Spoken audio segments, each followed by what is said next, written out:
በኢትዮጵያ ችግር አለ። በቁመና ጊዜ አይዞህ አይልም። ከሞተ በኋላ ነው ዝም ብሎ ጅብ ከወደ ውሻቸው ነው። እና ይሄ መረገም ነው በእውነቱ። ደግሞ አሁን ይሄ ቲክቶክ የሚባል ቸነፈር መጥቶ ወጣቱን በእውነት ቤተ ክርስቲያኒቱን አባትን በማክበር ነው ዝም ብሎ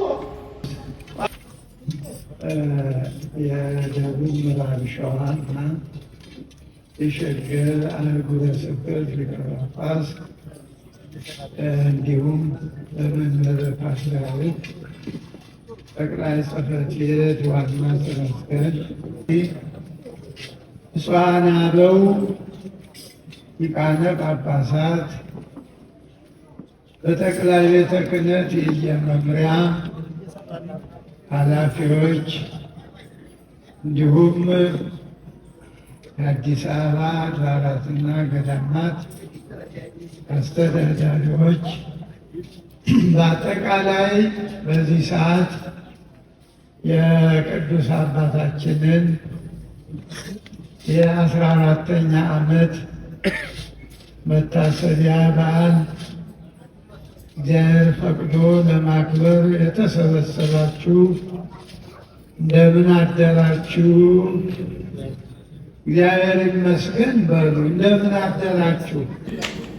እኔ አሁን በሰበር ነው በድንገት አስከትለው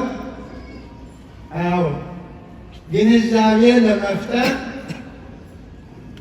ብዙ ጊዜ ያለ እረፍት የደከሙ በአጠቃላይ ቤተ ክርስቲያኒቱን በውጭም በውስጥም በስጋም በነፍስም በልማቱ በስብከተ ወንጌሉ እንደሳቸው ያለ የተሳካለት በእውነቱ መቼም የምናውቀውን ያየነውን የሰማነውን ነውና የለም።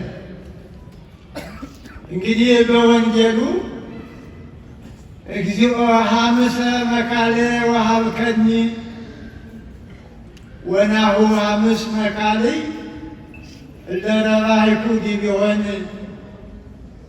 እነሆ 5 መክሊቶችን ሰጠኝ ነበር፣ በእነሱ ላይ ሌሎችን 5ቱን መክሊቶችን ጨምሬ 10 አድርጌ አምጥቻለሁ ብሏል ያ ታማኙ አገልጋይ።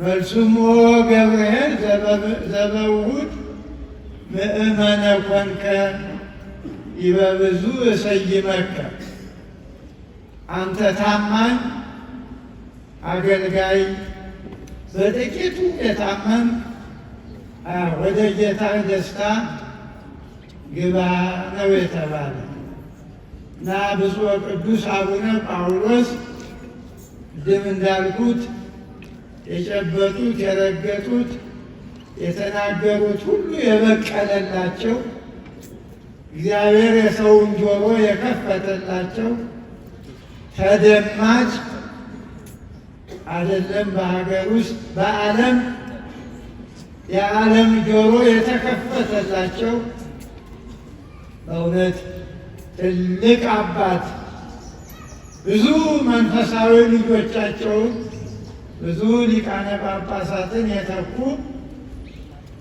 እንጃ ባልሳሳት እነ ብፁዕ ቅዱስ አቡነ ጳውሎስ ብዙ ሊቃነ ጳጳሳትን ለአባትነት ያበቃ አለ አልልም። በእኔ ምናልባት በቁጥር ደረጃ ብንሄድ አባ ኪሮስ እንደ ኩረት ያቀብሉኛል።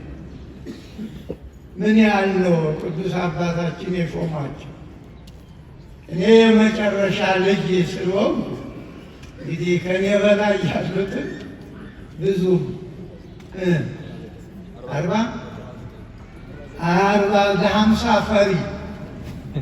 50 ፈሪ 49 50 ፈሪ ማለት አንድ የጎደለው ማለት ነው እንጂ 50 ፈሪ ነው ማለት አይደለም። እንግዲህ 50 ማለት ነው። እሺም ቁጥር ከ7 በላይ ከሆነ ወደ ላይ ነው የሚሞላ ሂሳቡ የሚሸጋሸግ እና አንድ ቁጥር ናት። 50 ነው የምንለው 50 አባት በእውነቱ ጊዜ ከዚያ ቀጥሎ ሌሎችም አባቶቻችን ሊኖር ይችላል እና ይህ ነው መካሪ መክሊቶቹ። የአምስት ሰጠኝ 5 ጨመርኩበት 10 ሆነ ማለት ፍጹም ማለት ነው። በመቶም ይያዛል፣ በሺም ይቆጠራል እና ቅዱስ አባታችን በእውነት እግዚአብሔር በዚህ በዮሐንስ 10 ወዘስተንተ አንቀጽ ይበጉ ኖላዊ አባግዕ ውእቱ በበሩ የገባ የበግ እረኛ ነው። ወሎቱሰ አጻውዒኒ ያልህወ በረኛውም በሩን ይከፍትለታል አለ። በሩ የተከፈተላቸው አባት ቢናገሩ አይጠገቡ። በእውነት የሰሚው ጆሮ እንደተንጠለጠለ ነው የሚያበቁት። ይሴኒ ላህዩ ወሉደ እጓለ እመሕያው ስነ ትምህርታቸው ስነ ስብከታቸው ከሁሉም ከዓለም ሁሉ አባቶች የበለጠ ነው። በዓለም የነበራቸውን ተወዳጅነት ታውቃላችሁ።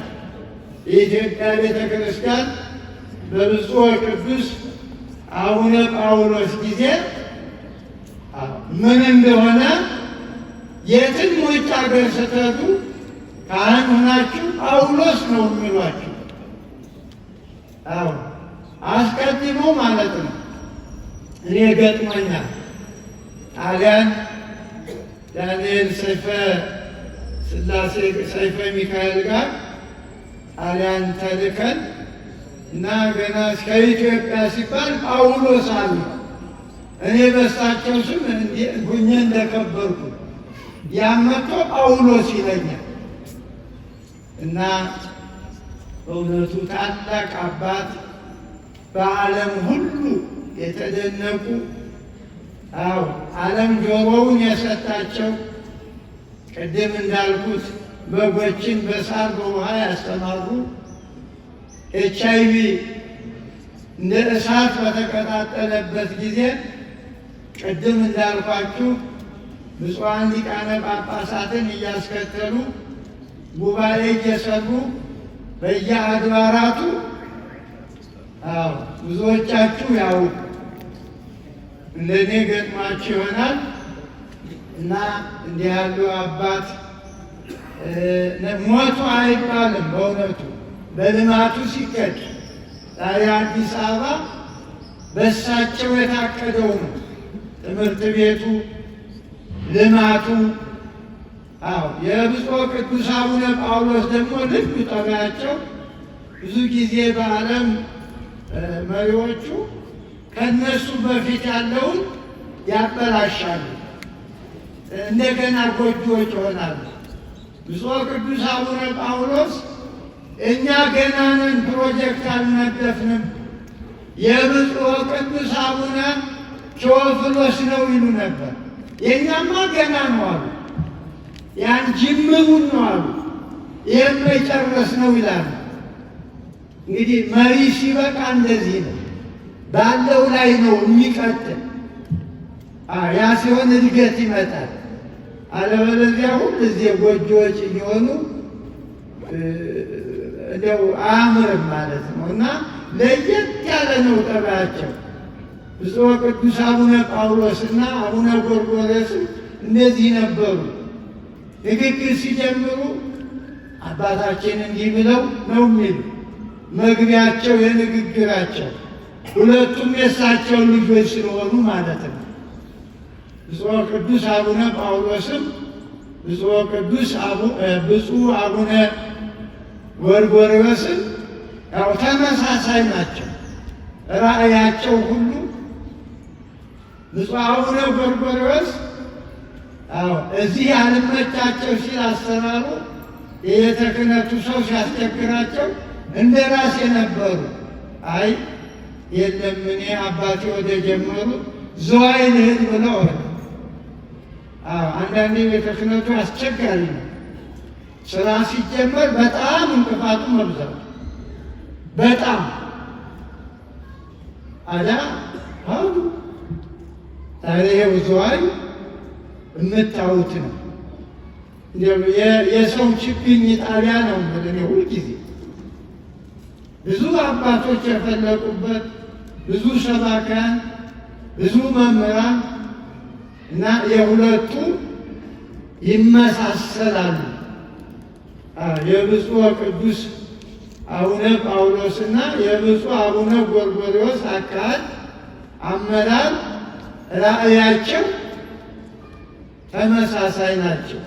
ያው በመጽሐፉ ልጅ አባቱ የሚሰራውን ይሰራል እንደተባለው አባትም ለልጁ ያሳየዋል እንደተባለ በወንጌሉ ያ ብፁዕ ቅዱስ አቡነ ቴዎፍሎስ የጀመሩትን ያሳዩአቸው ነው እየሰሩ።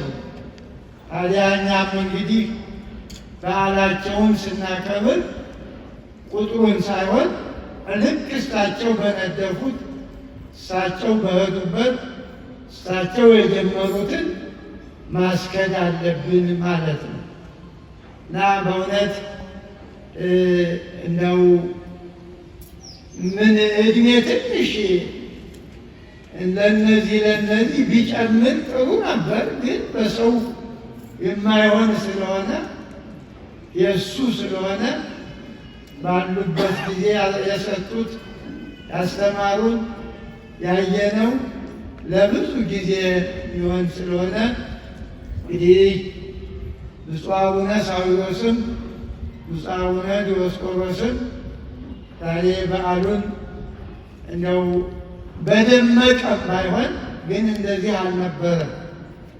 ያው ሱባኤውን ምክንያት እናደርግ ይሆናል እንጂ ለብፁዕ ቅዱስ አቡነ ጳውሎስማ ታቦት ወጥቶ ዑደት እየተደረገ የዚህ ሁሉ ካህን እንጀራ እኮ ናቸው። የዚህ ሁሉ ሃይማኖታችንም እንጀራችንም እንዲህ ያሉ ቅዱሳን አባቶች በእውነት ትውልዱ ሊያውቃቸው ይገባል። ግን በኢትዮጵያ ችግር አለ። በቁመና ጊዜ አይዞህ አይልም።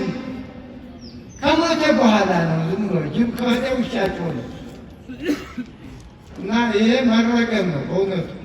ጫማም ተወርውሮባቸዋል አውቆ ያለ ጫማ በጳውሎስ ላይ አዲያ እርግማኑ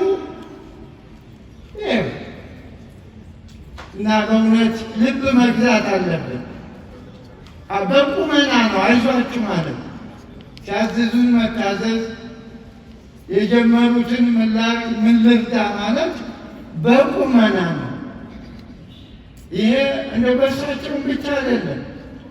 በብፁዕ ቅዱስ አቡነ ቴዎፍሎስ ይሄው አይደል ሙሉ በሙሉ አባታቸውን ታሪክ ነው ተሸክመው ይሄ ሳይቀንሱ ማለት ነው። እና ይሄ ወጣቱን በእውነት ቤተ ክርስቲያኒቱን አባትን በማክበር ነው። ዝም ብሎ በአንበሩ ውስተ ሰማያሆሙ ወደ ላይ የማይገባውን አፍ እያነሱ መቅሰፍት ይመጣል። ደግሞ አሁን ይሄ ቲክቶክ የሚባል ቸነፈር መጥቶ በቃ እኮ እንደው ሰው ከሰው ውጭ ሆኗል እኮ ክርስቲያን ነው ይሁኑ መስቀል እየሳማ እንዴ! ምን አይነት ትውልድ ነው በእውነቱ? እንደ ድርሻ እኮ አለ፣ ለሃይማኖቱ ድርሻ አለ። እና ስለዚህ መከባበር ያስፈልጋል። ከሄዱ በኋላ ማልቀሱ አይጠቅምም። እያሉ ነው ተቻችሎ ቤተ ክርስቲያንን መጠበቅ፣ ምዕመናንን ማገልገል።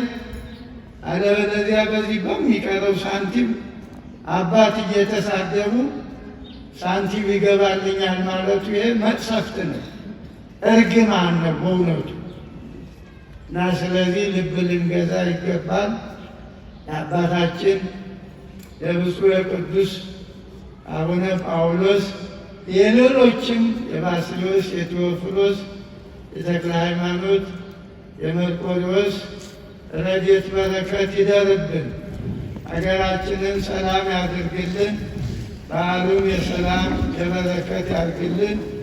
ሱባኤውን በሰላም እንዳስጀመረ በሰላም አስፈጽሞ የእመቤታችንን ዕርገቷን ትንሣኤዋን ለማክበር ያውቃን። ሀገራችን ኢትዮጵያን ሰላም ያደርግልን። አባታችን ሆይ ስምህ ይቀደስ፣ መንግሥትህ ትምጣ፣ ፈቃድህ በሰማይ እንደሆነች እንዲሁ በምድር ትሁን። የዕለት እንጀራችንን ስጠን ዛሬ፣ በደላችንን ይቅር በለን እኛም የበደሉንን ይቅር እንደምንል፣ አቤቱ ወደ ፈተና አታግባን ከክፉ ሁሉ አድነን እንጂ መንግሥት ያንተ ናትና፣ ኃይል፣ ክብር፣ ምስጋና ለዘላለሙ አሜን። እመቤታችን ቅድስት ድንግል ማርያም ሆይ በመልአኩ በቅዱስ ገብርኤል ሰላምታ ሰላም እንልሻለን። በሐሳብሽ ድንግል ነሽ፣ በሥጋሽም ድንግል ነሽ። የአሸናፊ እግዚአብሔር እናት ሆይ ሰላምታ ላንቺ ይገባሻል። ከሴቶች ሁሉ ተለይተሽ አንቺ የተባረክሽ ነሽ፣ የማኅፀንሽም ፍሬ የተባረከ ነው። ጸጋን የተመላሽ ሆይ ደስ ይበልሽ፣ እግዚአብሔር ከአንቺ ጋር ነውና ከተወደደው ልጅሽ ከጌታችን ከመድኃኒታችን ከኢየሱስ ክርስቶስ ዘንድ ይቅርታና ምሕረትን ለምኝልን ኃጢአታችን ያስተሰርይልን ዘንድ ለዘላለሙ አሜን። ኢየሱስ ክርስቶስ የካህናት አለቃ ኃጢአትን የሚያስተሰርይ በደልን የሚደመስስ ለአባቶቻችን ለሐዋርያት ሥልጣንን የሰጣቸው በንጹሕ ደሙ የዓለምን ኃጢአት ያስተሰረየ ወንድሞች ዲያቆናት፣ አባቶች ካህናት፣ ከዚህ ከእኛ ጋር በአካል በመንፈስ ያላችሁ ሴቶችም ወንዶችም የክርስቲያን ወገኖች ሁሉ ከልጅነት እስከ እውቀት የሰራችሁትን ኃጢአት እግዚአብሔር አምላክ ይቅር ይበላችሁ፣ እኔንም እናንተንም ለመንግሥተ ሰማያት የበቃንና የተዘጋጀን ያደርገን ዘንድ 12 ጊዜ እግዚኦ መሐረነ ክርስቶስ።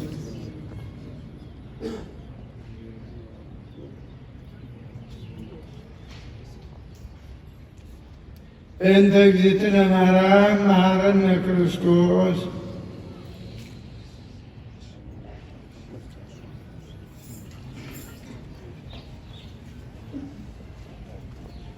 ስናውቅ በድፍረት ሳናውቅ በስህተት በማሰብ በመናገር በስውር በግልጥ ከሠራነው ኃጢአት እኔንም እናንተንም ማይሠራ ኃጢአት እግዚአብሔር ይፍታ።